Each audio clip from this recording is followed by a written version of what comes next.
guess that.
Chuku kuntu zombo gombo yi, dorji sempa garab dorji dang, shire singe bardu shin labde, de dang nazan tata tu chi, Dzogchen jupe lama la solo deb.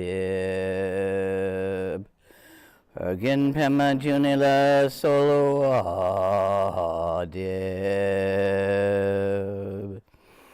Dorji chang dichalo naro dang.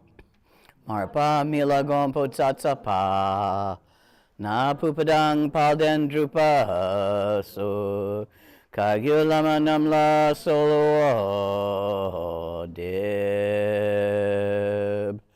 Ochen lama namla solo deb. Druchen lama namla solo deb. Kaginwari lama namla solo deb. Shakya lama namla solo deb. Yaduda yundran lama namla solo deb. Palkondu shangdang yerme pa. Gangarab dorji jintragpa. Jeti deni so me pai. Palamanam chetente chong.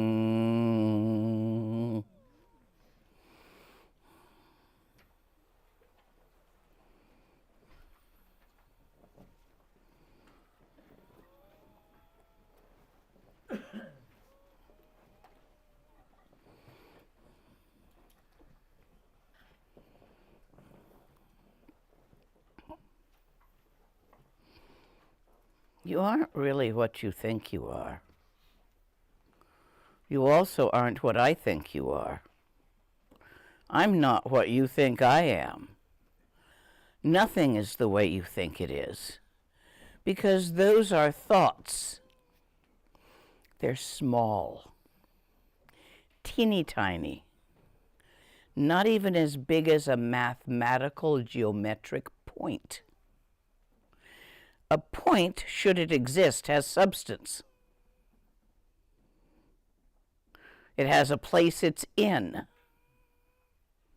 It's here, or it's there, or it's somewhere else.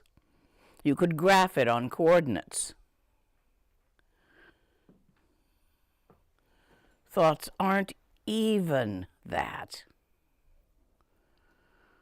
They don't have any substance. You can't put something on them.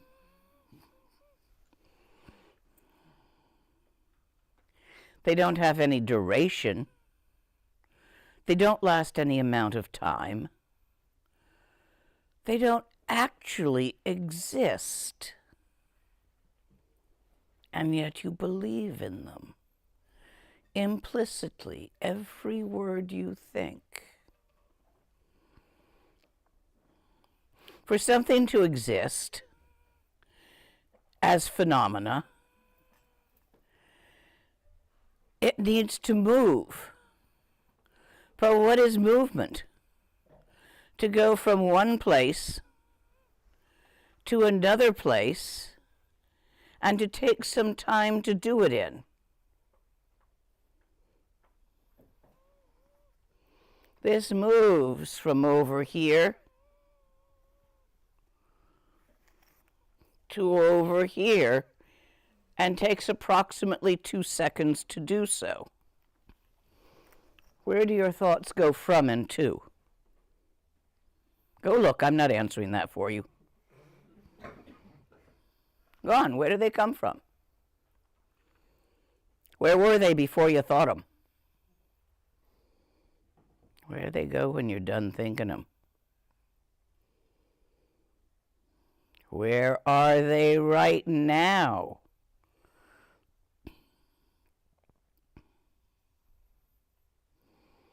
Catch one. Hold it still. It's what you learn with a pebble in Mahamudra. They don't hold still.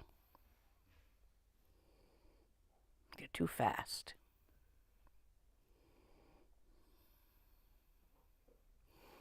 And yet, we depend on them utterly. You're here today because you thought to come here. You had the idea. I will go there tomorrow. I will go there on Sunday.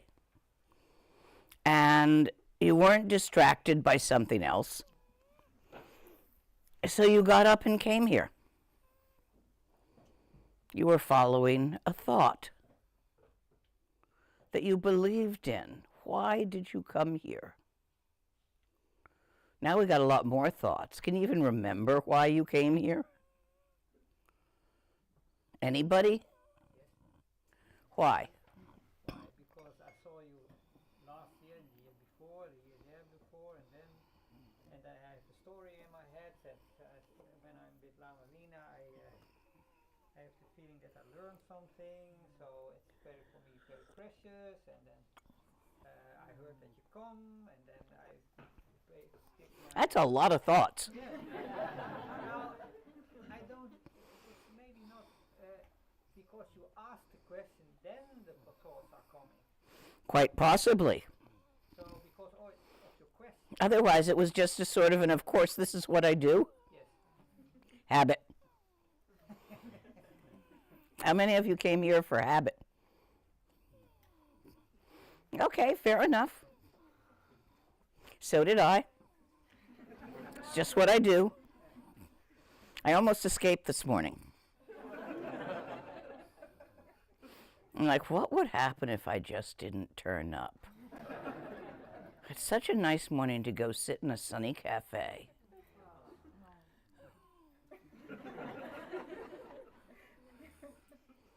They convinced me you'd all worry. That's true. Why? Because we love you. Yes. Sorry. But that's not real love. That's grabby love. It itches. No, because when we're with you, you know, it's like when you speak, it's like nectar coming in. And Bullshit! I call bullshit. Wait a minute. You're all looking at me for it. You have it yourself. I don't have it. You have it. through you, I experience it much more. No. I yell at you to experience it through you. Yes. You're not getting it through me. Yes. It's yours. It's your own true nature. It's your own mind. I am not giving you anything you didn't have before. If anything, I'm just pointing where to look for you. But it's not new. It's always been there. In Mahamudra, it's called the stillness. There's a reason it's called that. It doesn't move. It doesn't come and go.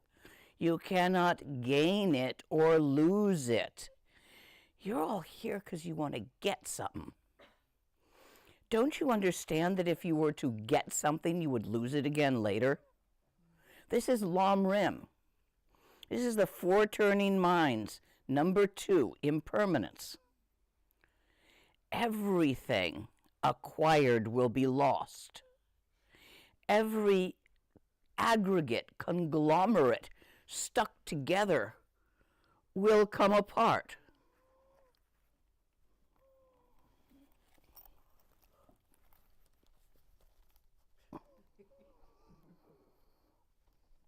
It might come apart fairly quickly, actually.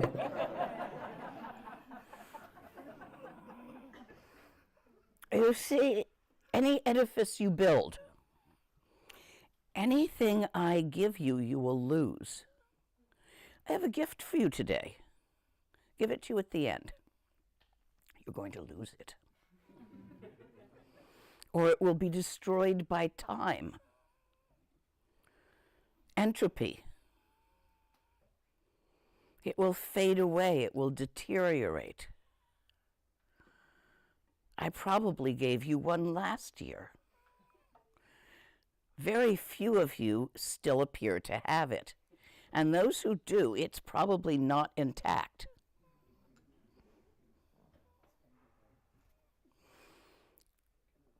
Anything I give you, you're going to lose again. So don't look at me for it. Look at you. First, your personality, because that's the easiest part to look at. This is your phenomenal clump of Nirmanakaya that's been distorted. What distorts it? The little cricks and gnarly bits and matted bits in your channels. When the chi goes over those, it distorts it. It doesn't flow smoothly. So, for example, take your glasses off, those of you who wear glasses. Those of you who have glasses but weren't wearing them, put them on.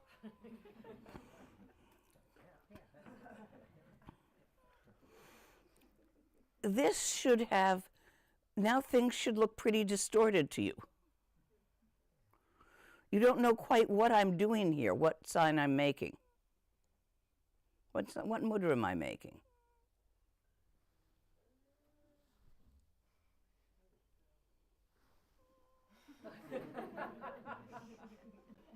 Can you read the mudras? Can you see the mudras? Make a guess. That's your distortion. You see, you're loath to leave it blank with an I don't know. When you see something you've never seen before, I'm running out of things you've never seen before to wave around.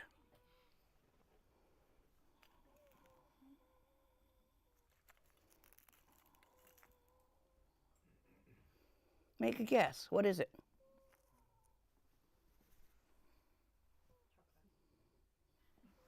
Handcuffs.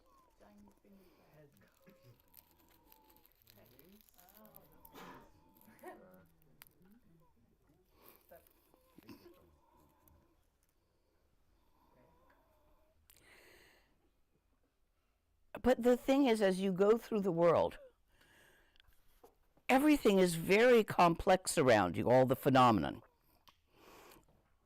You don't notice how many leaves are on the tree. Or that tree. You don't notice how many bicycles were parked out front. Anybody notice that? And yet you form an opinion about it. Lots.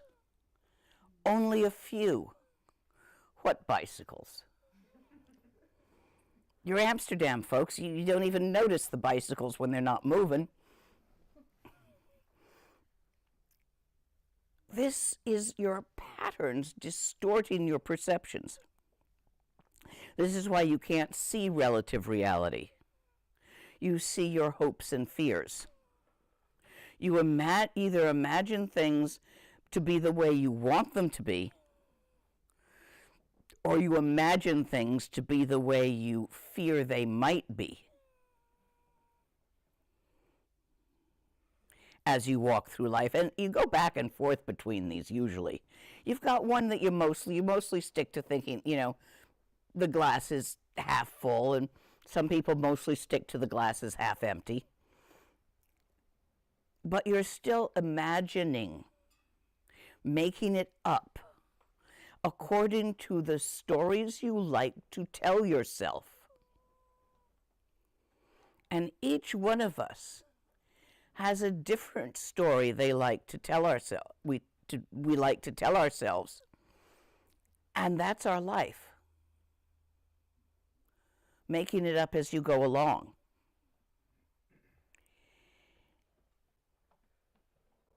This is your little mind. You make it up with your thoughts, your personal thoughts, using all the cute little tricks I taught you to make it easier. Look at what you're thinking.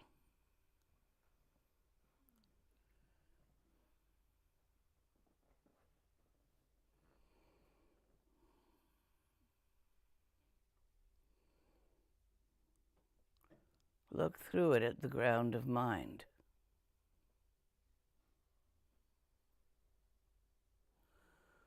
You, your personality.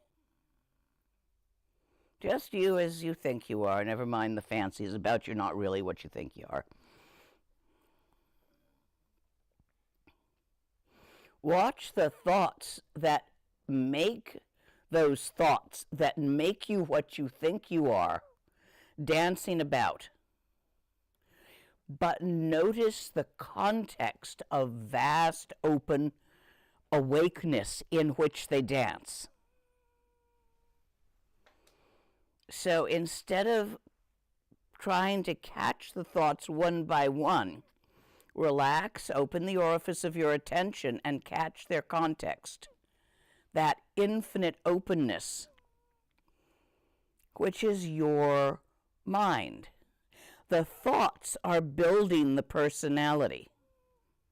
Do you see how that's happening?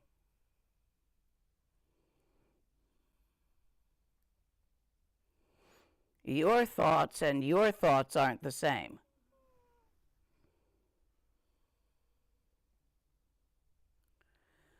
But that bigness in which they dance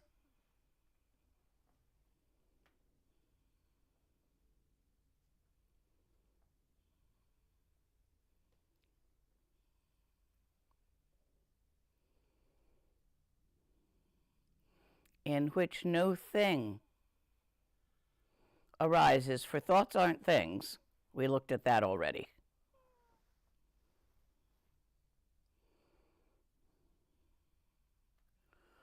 Long Chen Rabcham, infinite vast expanse.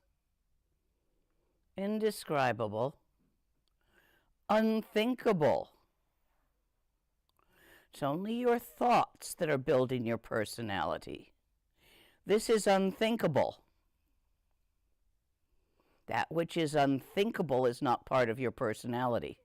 It's not personal.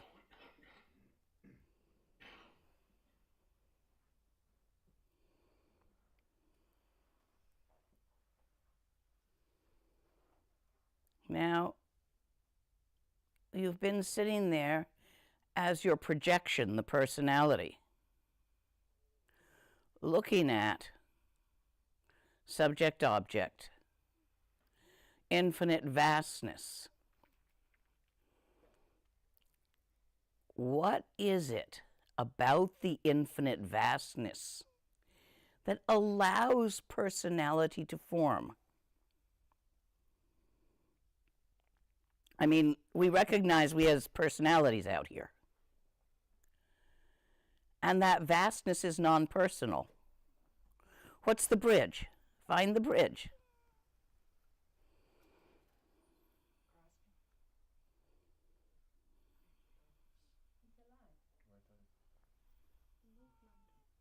The seer.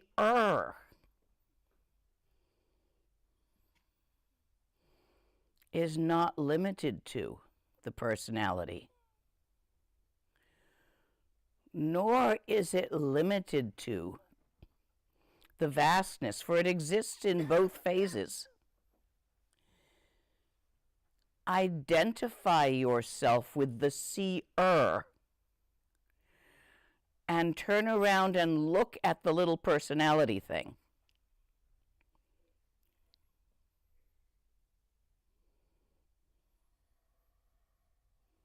Look at the personality from outside.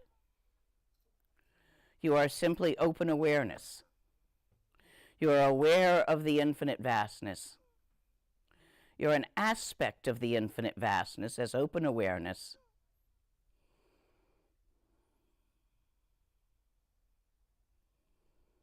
Seeing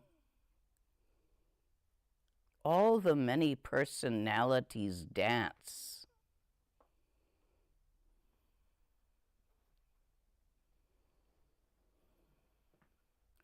Yours and theirs and his and hers.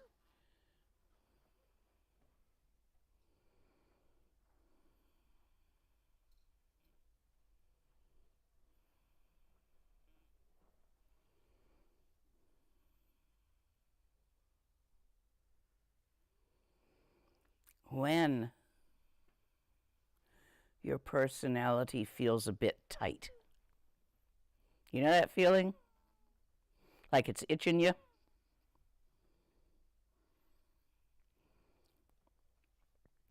Open your attention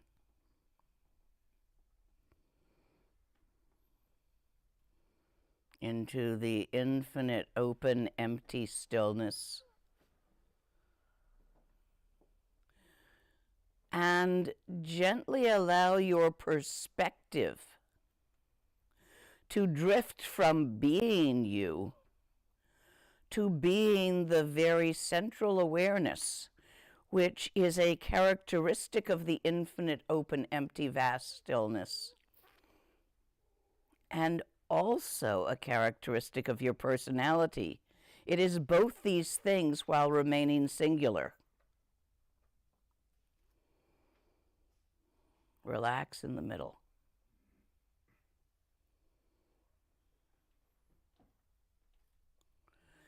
This is where all the tantras are born, in the lucidity. Sambhogakaya nature of mind. This is where the yidams dance, the herukas, the herukais, laughing. It is both manifest and non-manifest.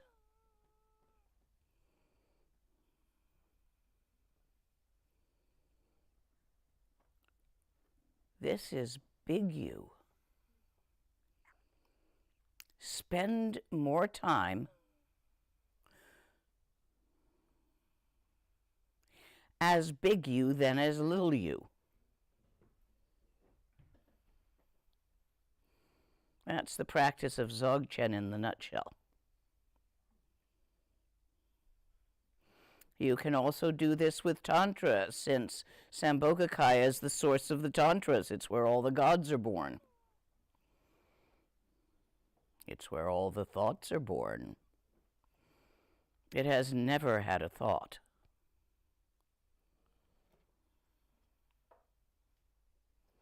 And the gods are empty. And no, I'm not giving it to you, I'm pointing at you. We started with you, your personality. See, it's not mine to give you. It's your natural birthright.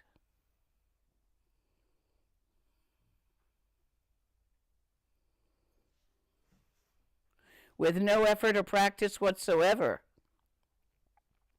liberation or enlightenment is already here. The everyday practice of Dzogchen is just everyday life itself. Since the undeveloped state does not exist, there is no need to behave in any special way. or attempt to attain anything above and beyond what you already are. Your personality's fine. It's only when you're trapped in it that it hurts. You don't have to get rid of it to loosen the strings.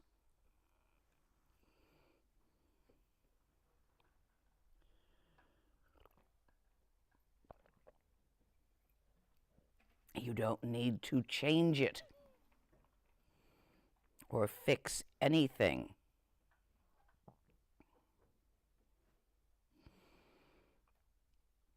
Striving is futile.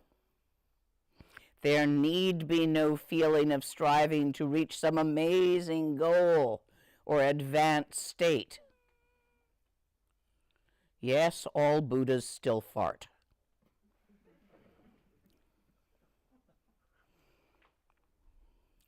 To strive for such a state is a neurosis. It's the grasping.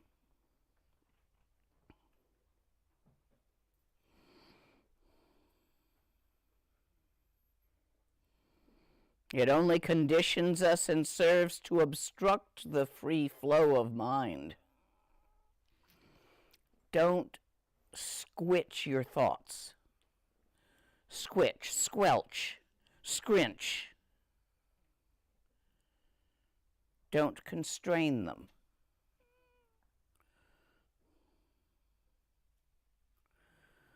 You know, in some of the teachings that were designed for the red-painted barbarians wielding swords busy stealing each other's horses,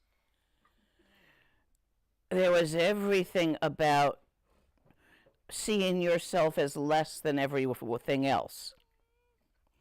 If you are not a red-painted barbarian going about and stealing horses, this teaching may be inappropriate to you.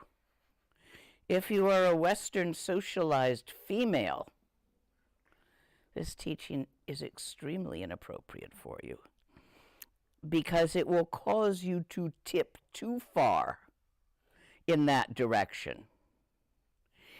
It might work on males from the more macho cultures.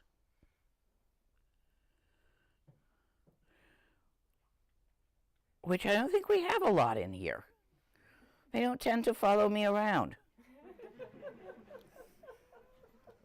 I mean, well, they know I'm coming down to Italy and Spain anyway. Now, I really like those cultures. Invite me. Betcha I can hold my vodka as well as the rest of you. And I can piss higher on the tree, too.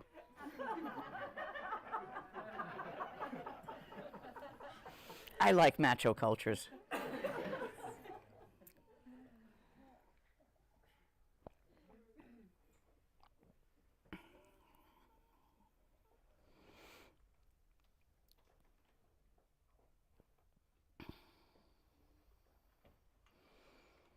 You really want to allow your thoughts to stop second-guessing themselves. That's what it feels like when they hick, when they're not flowing really freely, when they go around a corner in a channel. It's like, oh my God, did I just do something really stupid? Those are the hiccups, where you second-guess yourself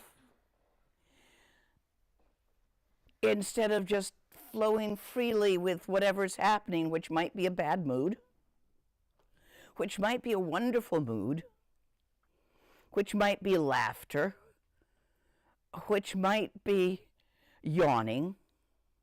It could be anything. It doesn't matter. Feel. And think, but do it freely. Stop judging your feelings. I shouldn't feel this right now. Stop judging your thoughts. Oh, these are bad thoughts. just leave it be. They can't hurt you if you don't grab at them. They can hurt you if you do. Only not really. They can hurt you but not harm you. You are unharmable. Adamantine.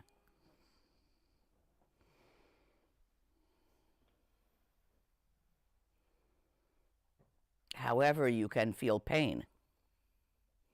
Difference between hurt and harm.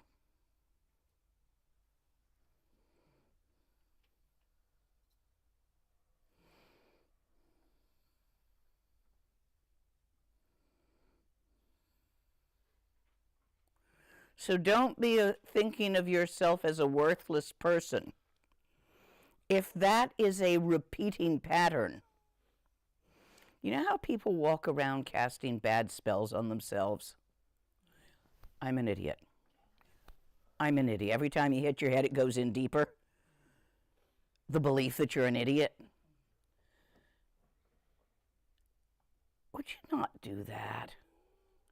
It's so unnecessary. So, if that is your pattern, rubber band on the wrist doesn't really work.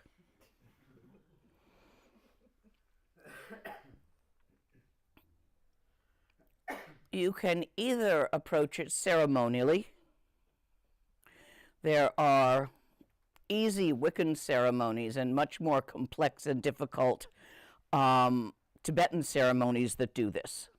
But yeah, I have to drag you out to Asia for the Tibetan ceremonies because that's not my specialty. But I've got some guys out there who it is the specialty, where they break this giant boulder over you and then things fall apart inside. Or they take your old clothes and make a Sampa statue of you wearing your old clothes, and then that goes in this big fire with everybody else's. And usually we do that like the month before Losar. All those ceremonies out in Sopema.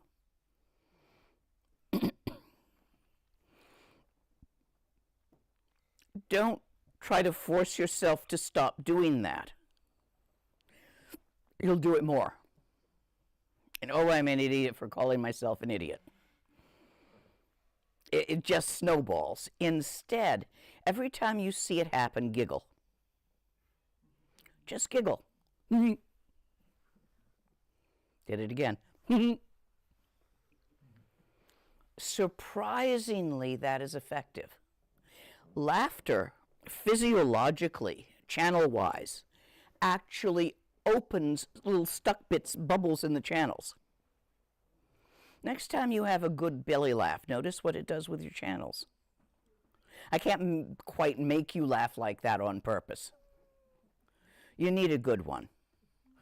But next time you have one, notice how little stuck stuff is popping out of your channels. So even though you can't do a belly laugh on purpose, when you notice repeaters going at you, especially the I'm a terrible person one, I don't know why parents put that in on their kids, but they do. Or schools do. Or how many people got given that one somewhere? I'm a terrible person. Yeah. No, sorry, you just used an English word I didn't know. Yeah, I do sometimes. Sometimes I make them up. Ah, that's it. Yep. Like squitch. Yeah.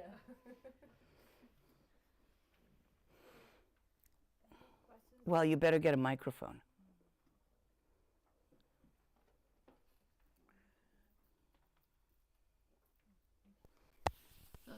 So some of, like I have a habit of squishing the thought. You Like, don't do that. It's like the whack-a-mole. Every like thought I don't like push. So is it working? And I just started noticing it. I wasn't aware. I didn't know. And so if I watch the thought, like now I can I can try this practice that you've been talking about, watching the thought arise and then taking it home. Will that help? Like just No, don't take it home. That's too active. The verb to take is active. What you want to do is watch it rise and dissolve right in its place where it always was. That is its home. Right. It arises and dissolves in the same not placeness place. Just watch it do that. And if it's a repeat pattern that bothers you, occasionally laugh at it. Right. Because of the way that pops open bits of channel. Great, thank you. Yeah, pass it back to her. One from internet. If awake awareness is non-dual, then how can there be a seer who is aware of the infinite expanse? Because the seer is the infinite expanse. Do not believe that the division made in speech and texts between Dharmakaya, Sambhogakaya, and Nirmanakaya has any reality. It is simply a way of talking about it. There is a mountain called Meru. The different sides of it reflect different colors. You could describe the exact shade of gold of the southern side of Mount Meru,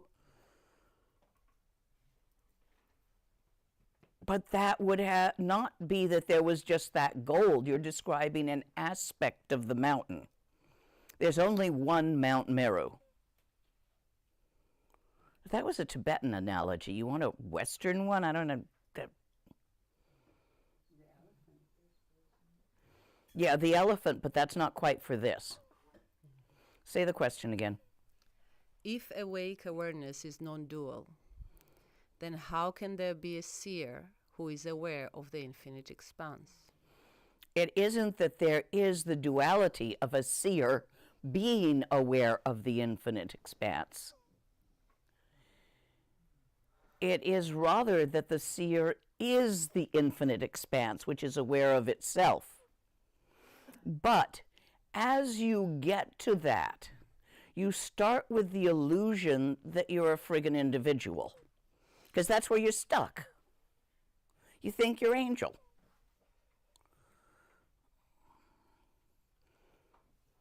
You each think you're who you think you are. And most of the time you think you're just that. That's all these limitations. Exactly this. And it has its hopes and it has its fears.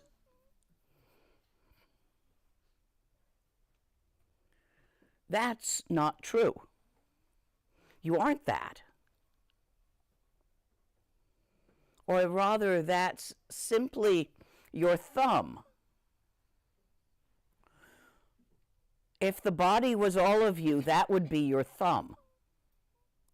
You've got 2 thumbs, a couple of big toes, and 18 other fingers. 16. So, when we say shift your perception here and there, when we start with the individual, we're talking method. It's not a reality. When we say, you the seer, see the infinite open awareness, we're talking bullshit, euphemisms, instructions of how to. Path, not fulfillment, not fruition. However, in Dzogchen, since the path is the fruition, you only go through the method if you have to. Or you could just sit there. Remember me telling you that Lam Rim took 400 lives to get there? To get to the top of the mountain? And Tantra took only 1 life, but you went up the cliff? And Dzogchen is just shouting at you, but there is no mountain. The sky is right here. Why are you trying to climb something?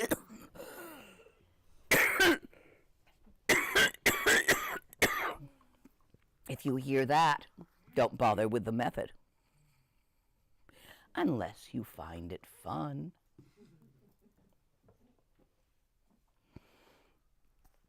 We are naturally free and unconditioned. This is our base state. Intrinsically enlightened, there is no lack. When engaging in meditation practice, it should be as natural as eating, breathing, and shitting. It should not become a specialized or formal event. It's all the time. In the beginning, when you begin your training, because you have some really bad habits that need to be broken, such as thinking you're stupid, such as being worried and anxious all the time, being constantly afraid, such as different for different people, then you sit on a cushion at certain scheduled times because you had the previous habit of being continuously distracted by your thoughts. So you want to break that habit. The habit really was believing everything you think, which honestly is even worse than believing everything you read on the internet. Because you know what's on the internet? Everybody else's thoughts. You read through and now you know what the other people think. But there's no reason to think their thoughts are any more accurate than your thoughts. And yet some people believe every damn thing and go down the most amazing rabbit holes.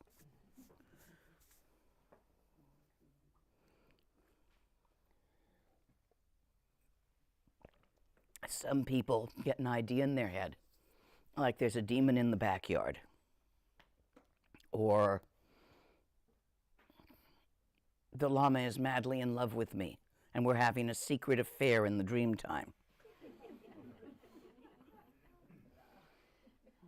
Yeah, I get weird emails sometimes first thing in the morning.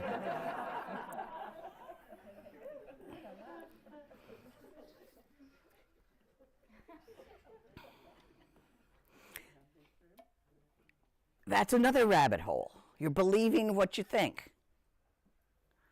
And you damn well know who I'm talking to this morning. Stop the fuck believing your fucking thoughts and trying to get me to agree with them. No. That's dealt with. All of you. Stop the fuck believing your fucking thoughts and trying to get me to agree with them. They're just thoughts. If you know what they are, they can't bother you. And yet, what bothers us in life most? It's not the war. It's the thoughts of the war. It's the fears about the war. It's the worry about the friends and relations caught up in the active war if we happen to be off to the side somewhere. There's a lot of wars going on. Pick one.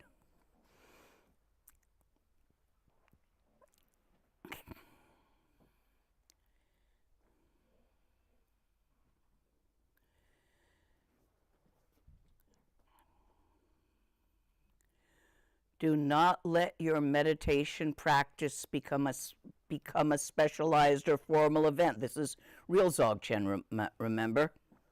You can go back to Dzogchen Light if you want, and I'll tell you how to do the formal event called sitting in meditation. Hey, I did it for 50 years.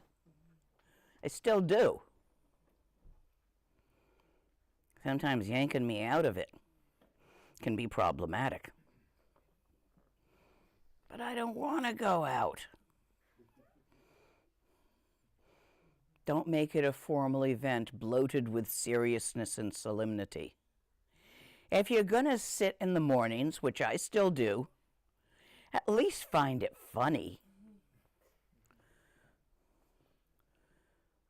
Meditation transcends effort, practice, aims, goals, and the duality of liberation and non-liberation.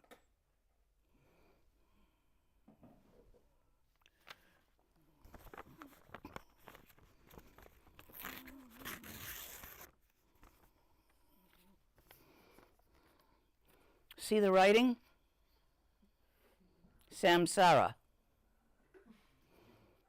See the blank? Nirvana. How many pieces of paper am I holding up? Like that.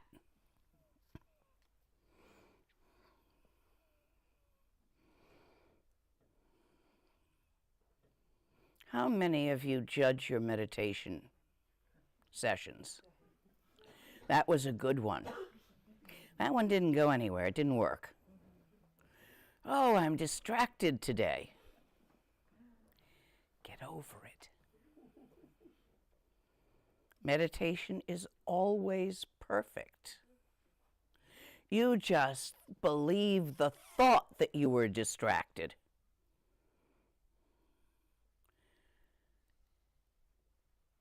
The stillness, by its nature, never moves. It never has moved. It never will move. Therefore, stop trying so hard to make it hold still.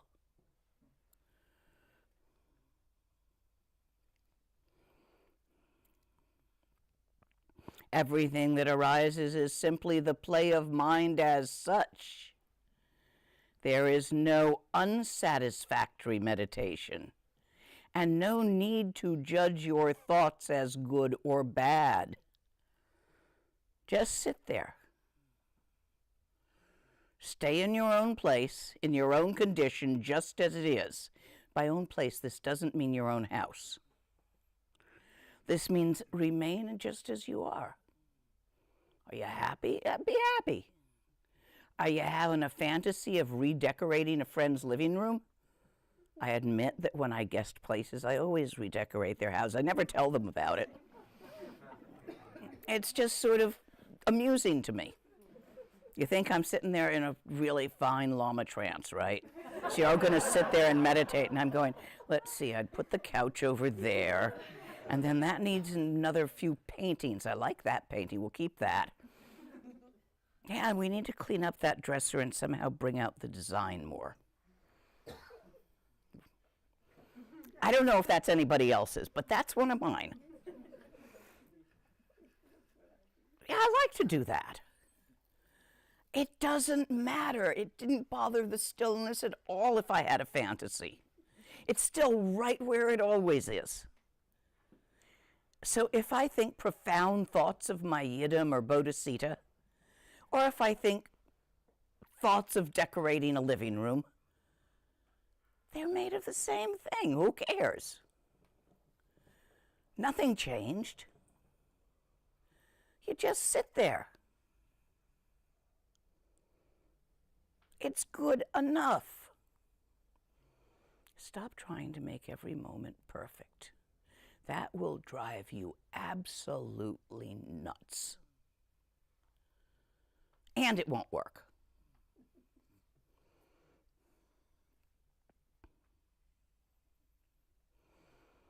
Forgetting your self-conscious feelings. We don't even have to think I am meditating. The practice, let it be without effort, without strain, without attempts to control or force, and without trying to become peaceful. Remember how you all think smooth is perfect? I'm counting wars as bumps in the time stream. Big swirls. So smooth, you know, you get up in the morning, you go to work, you have lunch with your friends at work, you come home in the afternoon, you stop at the pub, you have a beer and some food, you go home, go to sleep, and you do it again the next day, and every day after that, and you eventually have kids and grandkids, and then you grow old and die. That's smooth. Is that really what you want?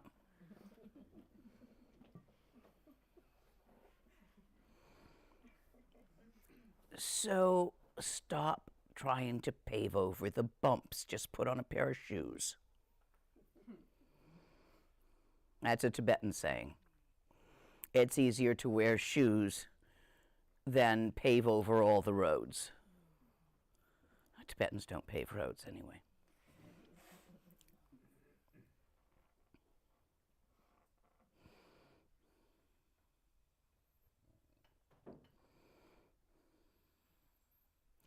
If we find we are disturbing ourselves in any of these ways, like believing our dissatisfaction with the moment, it's okay to feel dissatisfied with the moment. That's what you're feeling in the moment. It's the moment. It's fine. When you get a second layer on it, I am dissatisfied with feeling dissatisfied in the moment. And then you sort of jeter about it, and then you sort of, hang on, I gotta keep my place. And then you sort of dither about whether to change things or not. You know that one?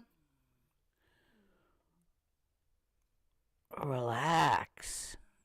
Doesn't matter if you choose to change things or not. Doesn't matter. Just no possible ramifications of your movement can change the stillness. It can only create eddies in the flow of movement. If you're really practicing Dzogchen, you don't care about eddies in the time stream and getting caught in them. They're interesting. So,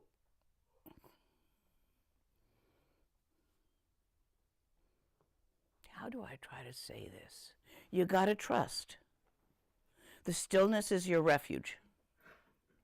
Dharmakaya, Great Mother Ocean Dharmakaya, complete in her lucid luminosity, sparkling with phenomena. You gotta trust it. And I think this is why faith is so important. But this isn't the kind of faith that you get because your parents told you a religion. This is the kind of, I'll get you, this is the kind of faith you get. Somebody pass her the mic. This is the kind of faith you get from repeatedly experience things like your faith in the law of gravity. Not a single one of you has been sitting here worried about floating up and bumping your head on the ceiling. And yet not a single one of you has been contemplating the law of gravity. Because you're sure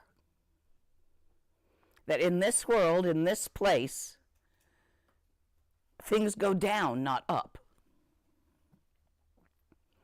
That's the sure you gotta get, the faith you gotta get.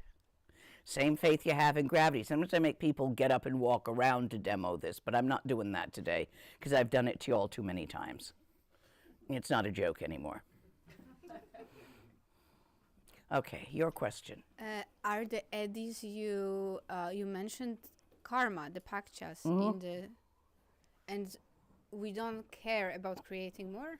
No, you don't care about riding out the ones you already have. Sorry?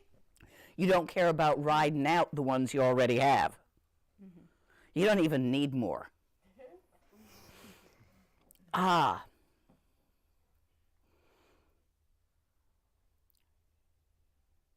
But don't try to avoid or duck the ones you already have. Accept. Ride through it. Keep your eye on the stillness. It's just some moving stuff going by. And every time we are not within the middle, the vitality, we are creating new ones. Is that correct? We creating eddies? Every time you move, you will create eddies and swirls. It's like when you swim. Like when you're swimming in deep water, whether you're holding your breath or you've got scuba gear, and your friend goes by nearby, you feel the swirl of the water on your body. With air, it's much less substantial, so you don't always feel it. Although you feel the air blow when the bicycle goes by or the car goes by if you're standing close, which is because it's faster. So that's what I'm calling, every movement you make causes some of those. This is karma. Karma is simply the name of the pattern that the swirls create. The swirls are created by movement. And if I'm in the perfect middle, it doesn't mean I'm just losing the ones I already got. I'm still getting new ones, always. Let me look at that for you. Yes, but they're not complete. If you remain in the middle, although movement may occur, for a karma to be complete, it needs to have motivation. You need to have a why you did that, a verb, what it is you did, and an object that you did it to.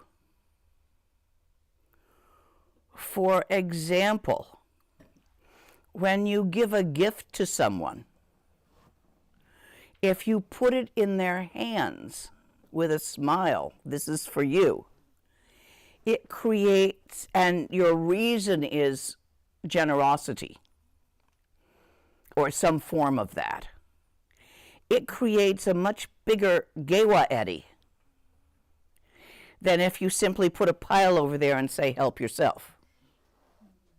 You see that? How that would be?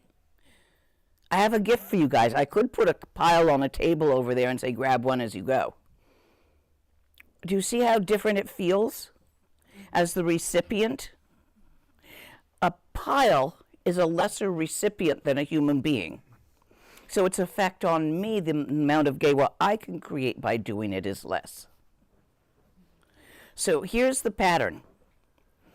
If you keep bodhicitta, which is utterly visible from the middle, if you actually identify with open awareness, that is itself the union of sunyata and bodhicitta. So from that aspect, most actions that you make will be relatively minimal, since you're not running about out of desperation. But you will still make acts. You'll get hungry and you'll go find food. It doesn't make as big a ripple, and slowly the surface gets a little calmer. But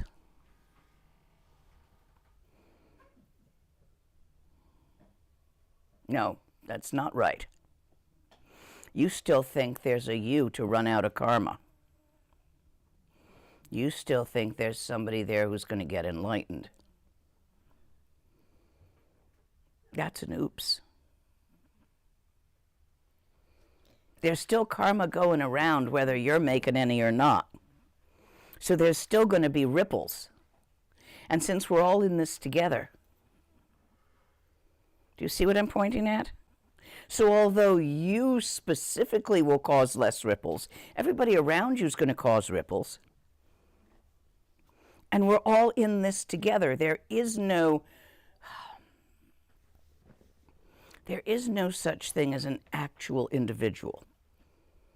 So how could there be an actual individual enlightenment? We're all in this together. Can I have one more follow-up? Yep. It was a good question. And that makes perfect sense. But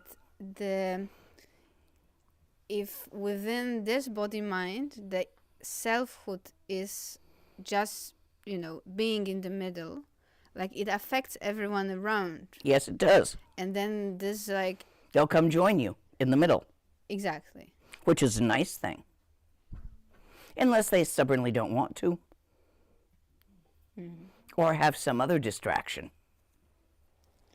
Beautiful. And then the last follow-up, so from the lectures here, it sounds like the best motivation to practice Dzogchen is because this is what it does. It goes to practice Dzogchen.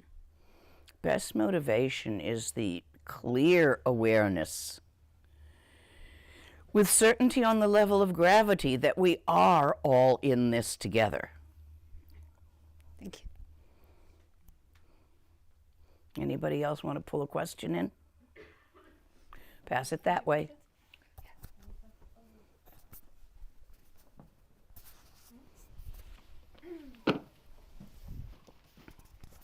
Thanks. Hi, Lama Lena. So, of course, this question will get stuck in words again. But when switching to the big self, the big mind, instead of the small one that I'm usually in, the perspective is quite... A moment. You don't switch. That was a euphemism. Right, You actually are both all the time. right. Continue. There still is a sense of how wide or big, which again is just words that don't make sense, the big me or the big self can get. Like in the presence of teachers like you or one or two other teachers, there is a more wide perspective in the big self. And when I'm at home, back on my cushion, somehow it's smaller, even though that is not the correct word. No, it's not. You just have not yet managed to fully relax your orifice of attention.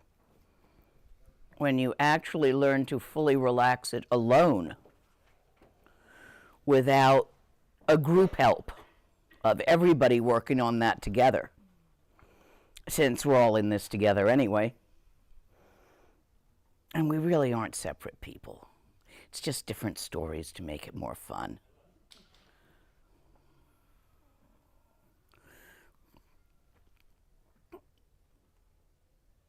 Work on relaxing your orifice of attention further while alone until it feels as open as when you're with certain teachers. Which means continue as always, or some advice of how to,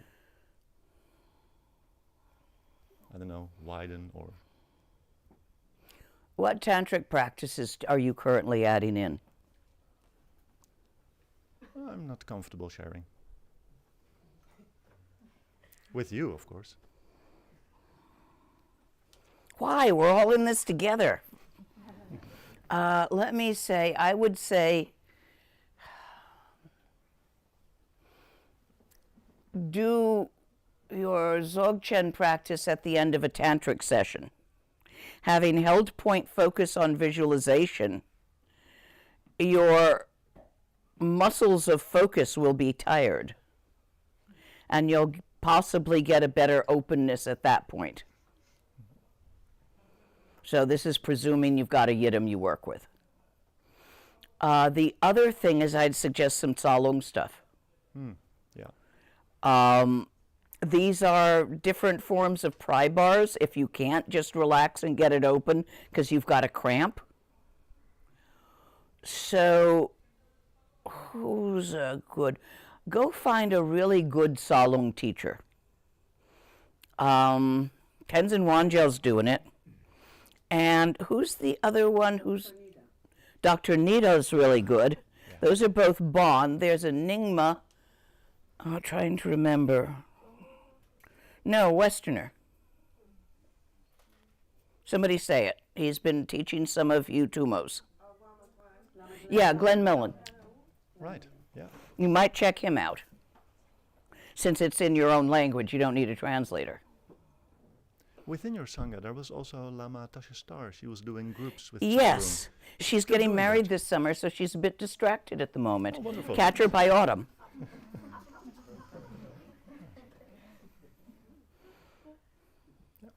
Thank you. You're welcome. Anyone else with... We don't pass the mic?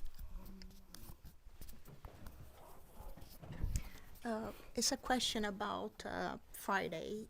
You said about the beta blockers.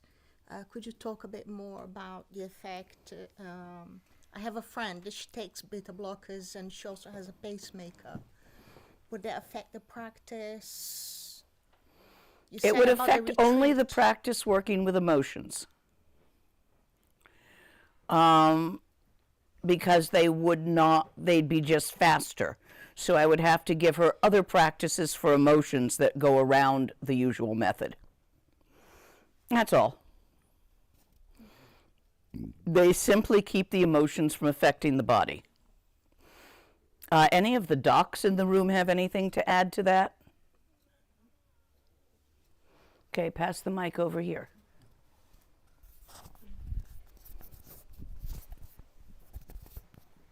Thank you. So with regards to beta blockers and pacemakers as well, that will be used to reduce the rate of the heart, so the heartbeat. That will regulate that, the pressure as well.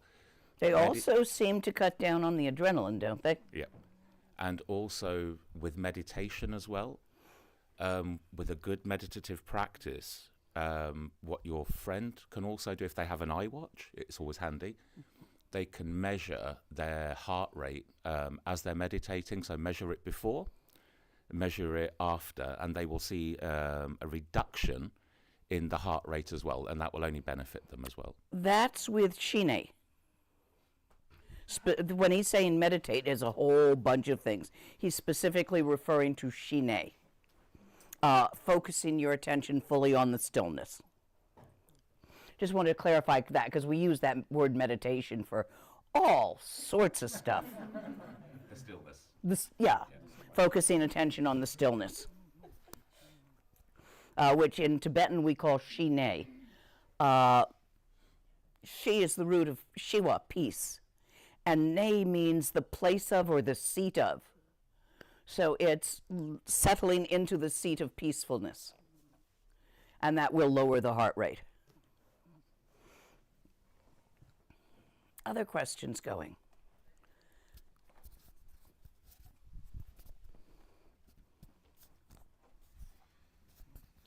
Yeah, nowadays many people take the Botox injections. And does this also influence the meditation in a positive or Nah. negative way? Nah, Rinpoche used to make me get them. He didn't like these two frown lines. Mm-hmm. He said they made me look angry, and he didn't want an angry translator. So I went and got Botox just here on the two frown lines for a few years until he forgot about that. Didn't seem to affect anything. I thought it was funny. He started, complaining that I was old and ugly, and he wanted a nice, pretty young translator, and couldn't I train somebody else up who didn't look so angry and ugly and... Hey, teachers, look for your buttons. That wasn't my button he missed. He's found other ones.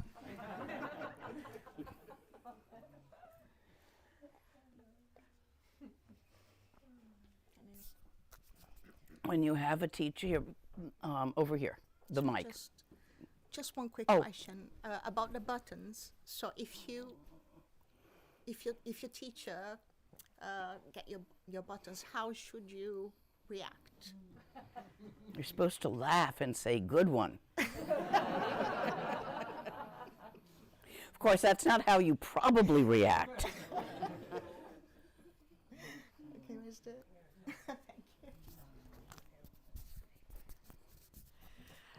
When I try to widen my focus, many times I start to experience some dullness, trying to, or kind of like embracing me and making it like less open? Is that because I'm too tired when I'm meditating? Or It could be, you got kids? yes. Explanation given. How old are they? Well, they're actually older, but I have a job with many extra hours. It's usually kids' jobs and parents aging. Yeah, like all of that. Yeah, so I wouldn't worry about it. I think you're just tired. The tradition is to get a sprig of juniper. Are you familiar with juniper? There's trees around. Or you get a sprig from the florist. Get a cup of water like this with ice in it. Okay. Put the sprig in upside down with the leaves in the water. So when you start feeling that, you just take the sprig and go like this. Wakes you right up. Okay. That's the Tibetan tradition. Yeah, thank you. But don't worry, you'll eventually get old enough to get enough sleep.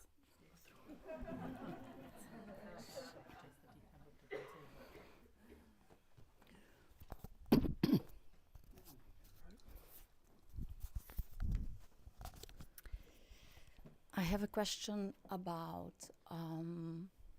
stages of realization.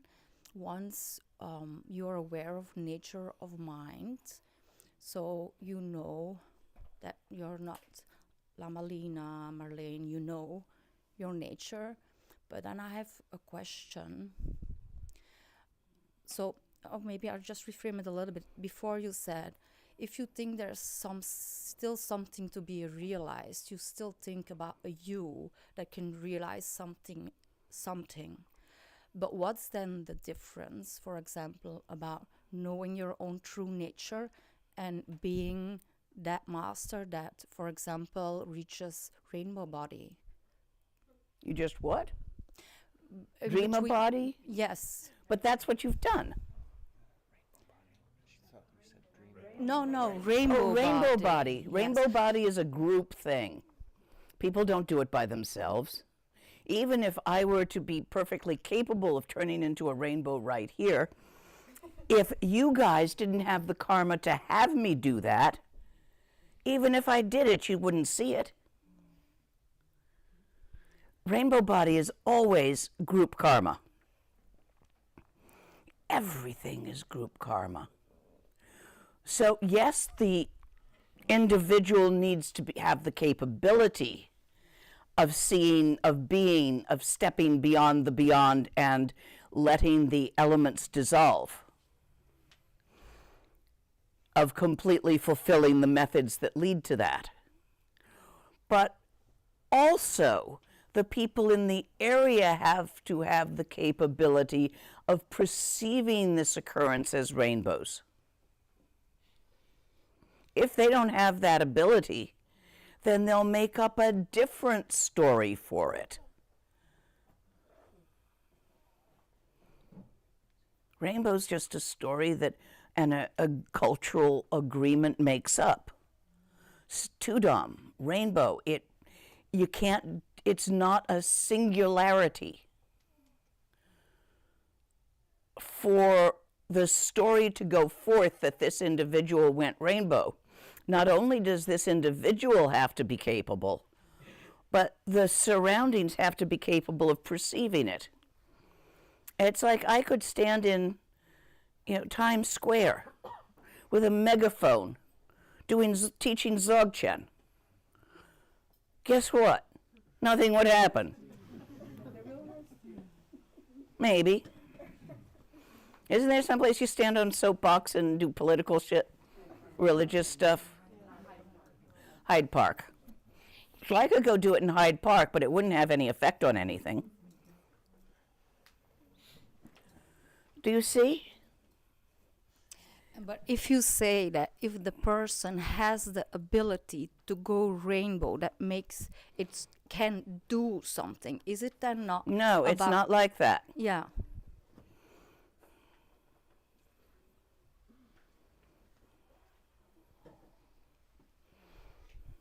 So there's still a difference. Since I have not gone rainbow Yeah. yet, or in this life. All I can do is tell you, thus I have heard. What I have been told about is that it feels quite ordinary to those who do it, and that a group karma is necessary, and that it doesn't really feel like anything special. And I got that as a thus I have been told, not from someone who'd actually done it and come back, because you don't come back. So that's what I can give you about it. I know the methods. The question is about then.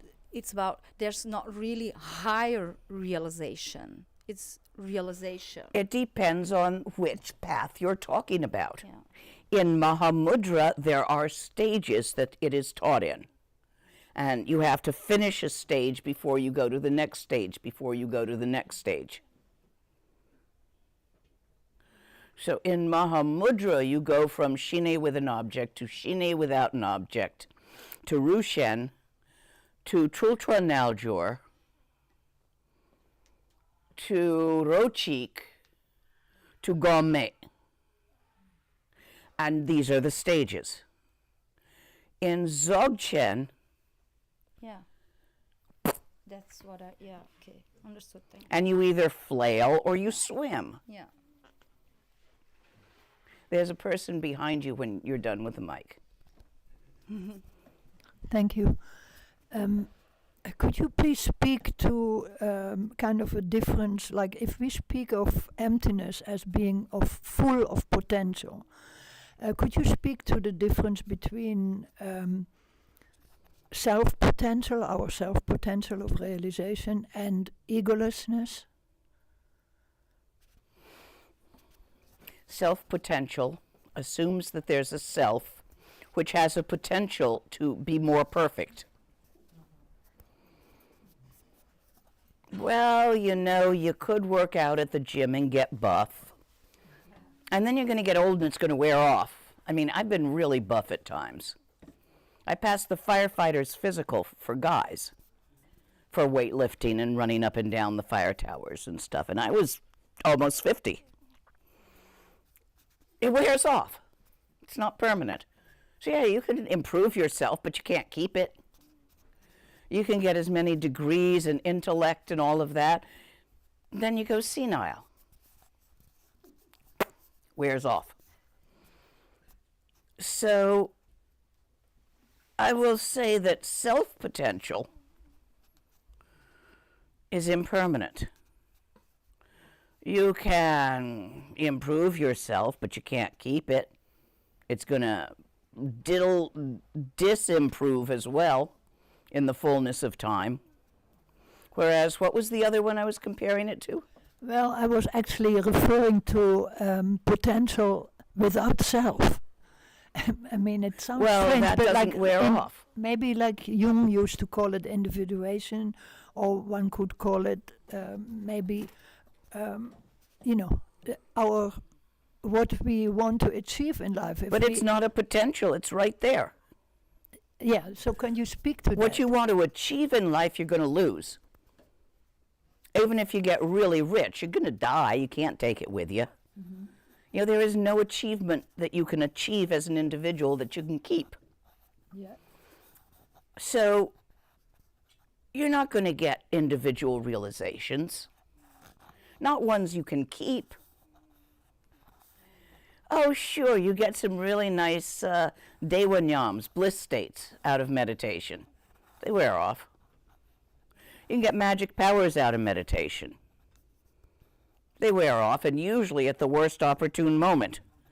This is why it is said that a yogi, should he find himself able to fly, is strongly advised not to fly over large bodies of water, especially if he can't swim.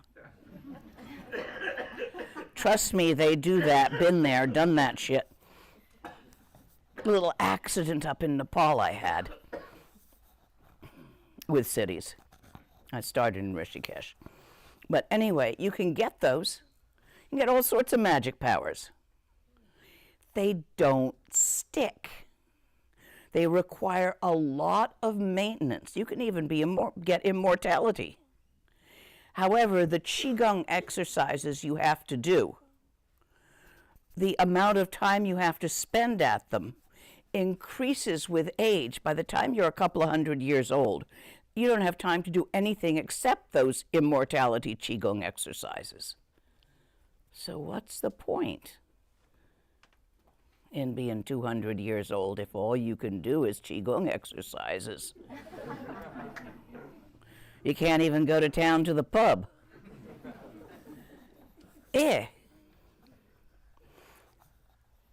There are no stages, nothing to grasp. Remember, we're in the Dzogchen context. In Mahamudra there are. And you can progress from here to here to here to here. For people who find that reassuring, I teach in the Mahamudra way. It goes to the same place. But for people who find that constricting, I teach in the Dzogchen way, the Maha'ati way. You get your choice. Try both. See what taste you like. But in Dzogchen, because this is a Dzogchen text, Dzogchen in Everyday Life by Dilgo Khyentse, that was requested for this set of teachings.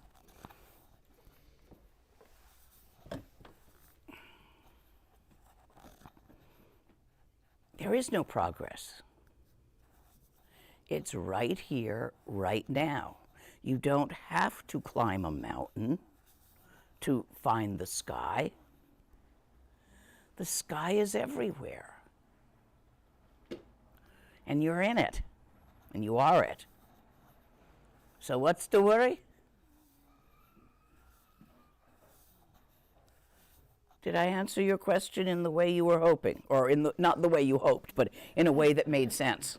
It's very satisfactory, let's call it that way. Thank you.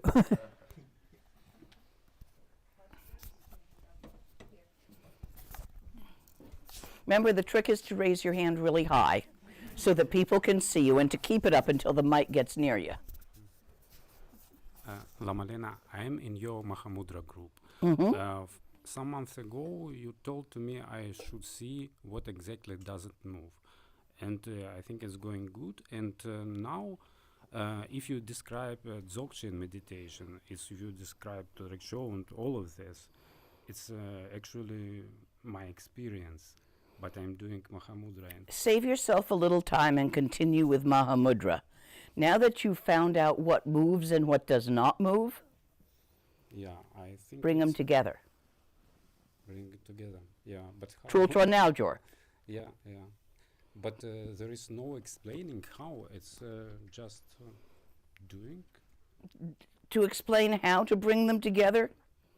No. Just recognize by your own experience that, you figured out what moves and what doesn't.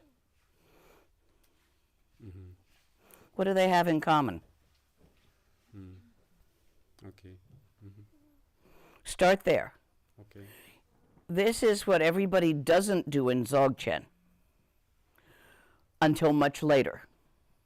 And only if they get stuck. But since everybody I've ever met has gotten stuck there, they try to stabilize an aspect of the moving. For instance, you've come to notice that your perceptions move.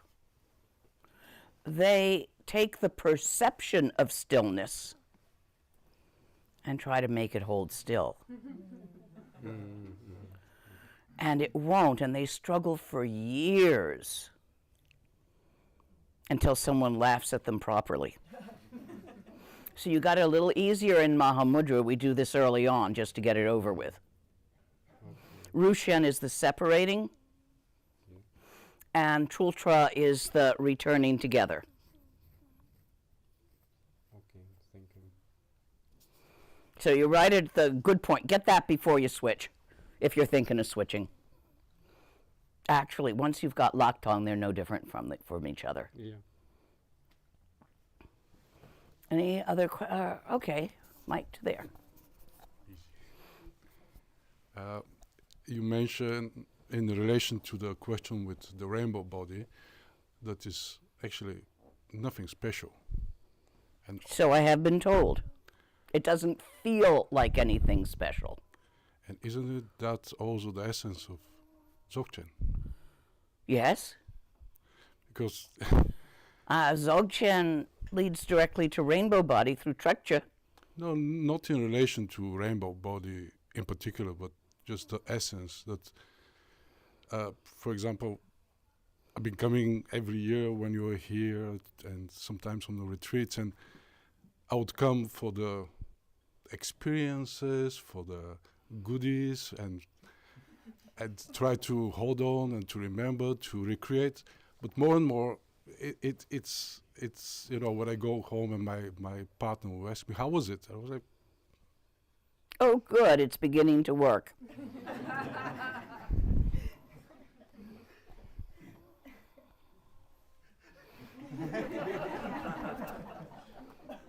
Lama G, I have a question for you. You mentioned a lot about stillness, and stillness is still, it doesn't move. Mm-hmm. So we as practitioners, our ultimate aim would be to align to that stillness by making ourselves still. Is that correct? Nope. In some of the Hindu paths, that is correct. However, in Dzogchen, which may be related to Chan out of China, and which is very, very old, possibly predating the Hindu paths, if you go from the Bon line of it.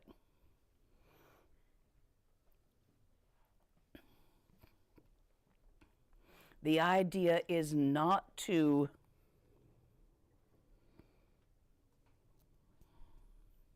have part of it. You see, in Trultra Naljor, you come to be familiar with something called the dance of stillness, in which all the moving, your perceptions, your sensations, your thoughts, your feelings, there is no thing which moves.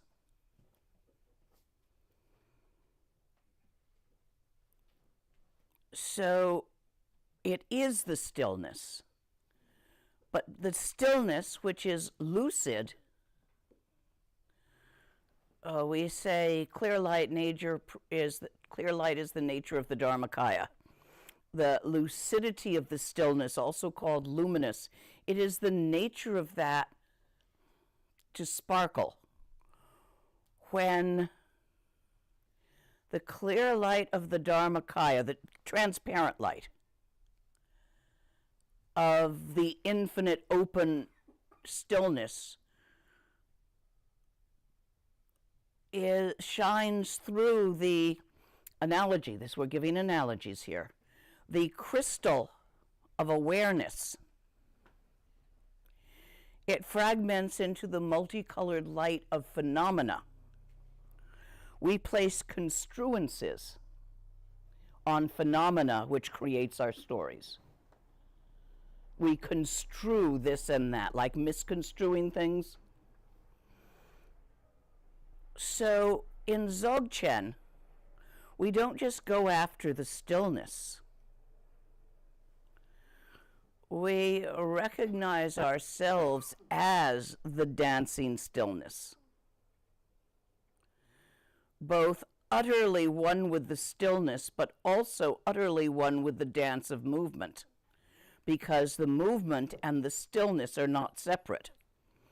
The yoga to recognize this in Mahamudra is called Trultra Naljor. I just sicked somebody on it, you. It is called the yoga of dancing stillness. Naljor means yoga.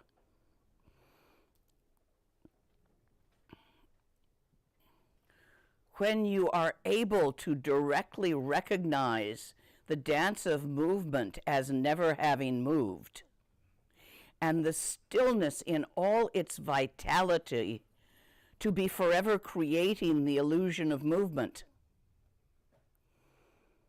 and you find the singularity there.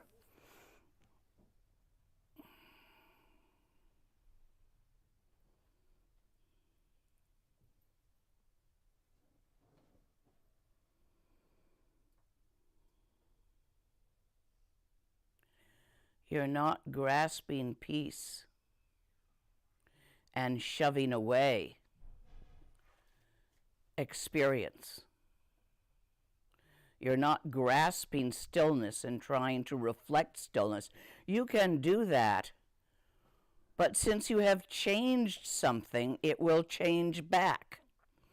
If you cause your moving self to reflect the stillness, you have made a difference. You have changed something. Impermanence. You have acquired, you have fixed something. It will wear off. It is made. You can't keep it. So it is said that that method of becoming one with the stillness causes you to be born in the God realms, which is considered quite nice and the goal of some. However, the problem is, even gods die. End. You can't keep it. This is why the dancing stillness is so very important.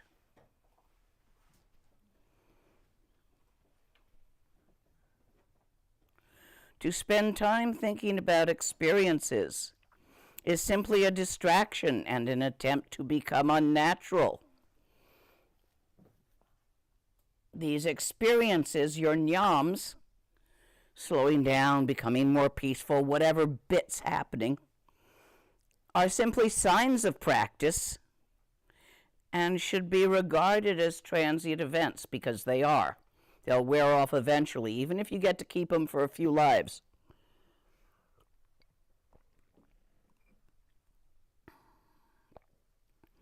Don't attempt to re-experience them or grasp them, bring them back or get more. To do so only serves to distort the natural spontaneity of mind. You're grabbing at something and you're shoving at something. Cut it out. All phenomena arise completely new and fresh in this moment, absolutely unique and entirely free from all concepts of past, present, and future.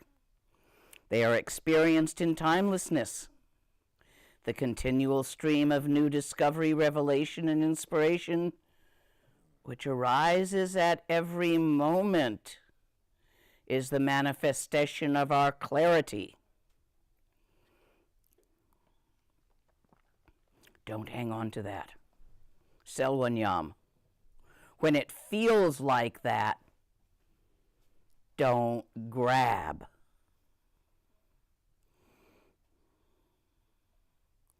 See everything every day in everyday life as the mandala it is. The luminous fringes of experience which radiate spontaneously from the empty nature of our being. The aspects of our mandala are day-to-day objects. Our life experience is moving in the dance or play of the universe. By this symbolism, the inner teacher reveals the profound and ultimate significance of being. Live your story. Consider it ordinary. Therefore, be natural and spontaneous, accepting and learning from everything. This enables us to see the ironic and amusing side of events that usually irritate us. Remember, I keep telling you to laugh at the stuff that bugs you inside?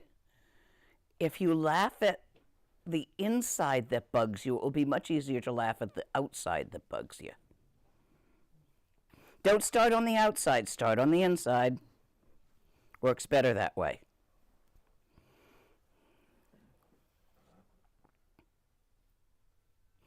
In meditation, we can see through the illusion of past, present, and future. Our experience becomes the continuity of nowness. The past is only unreliable memory. It didn't happen the way you think it did. The future is only a projection of our present conceptions. All your plans, that's not going to happen that way. It's going to happen whatever way it goes to happen. And the present itself, gone the moment as you try to grab it. So why bother with attempting to establish an illusion of solid ground?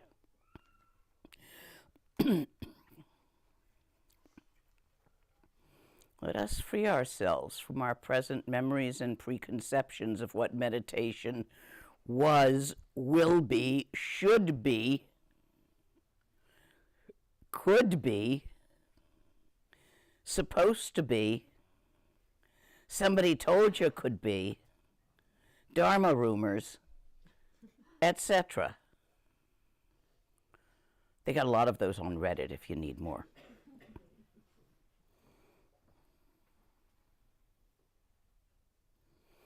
Each moment of meditation is completely unique and full of potential.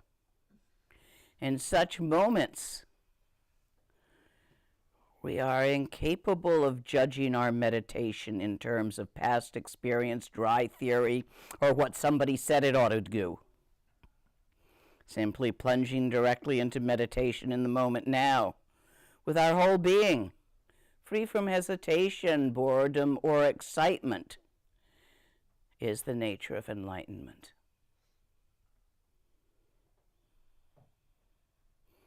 Nothing special, guys. Just this.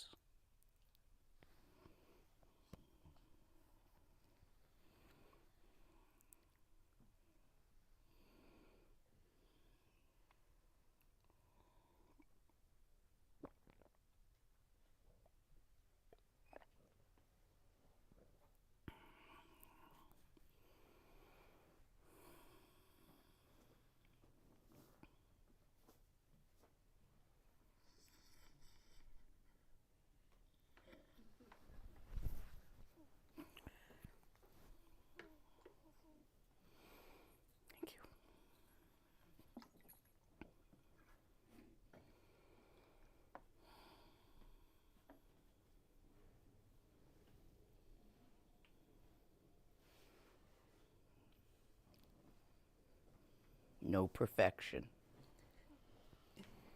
No trying. Just relax.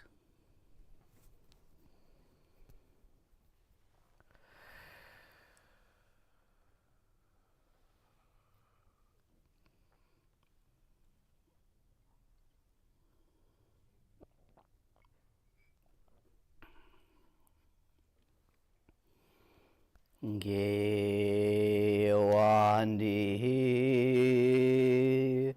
Nyur Duda Che Che Sala Go Pashu.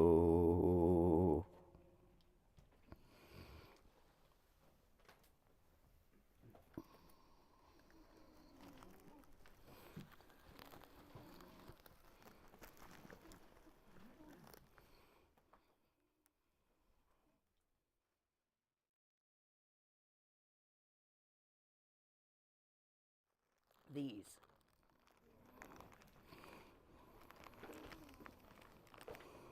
Misha. Oh no, I got it finally.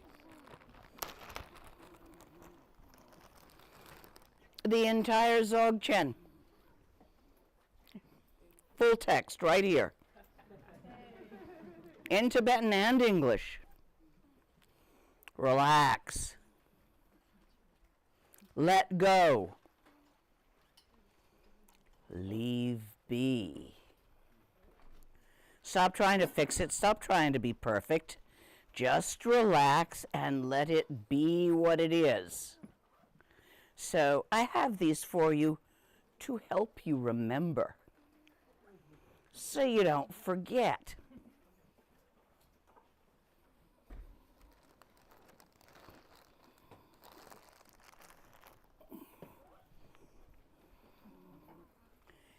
Oh, thank you, sweetie.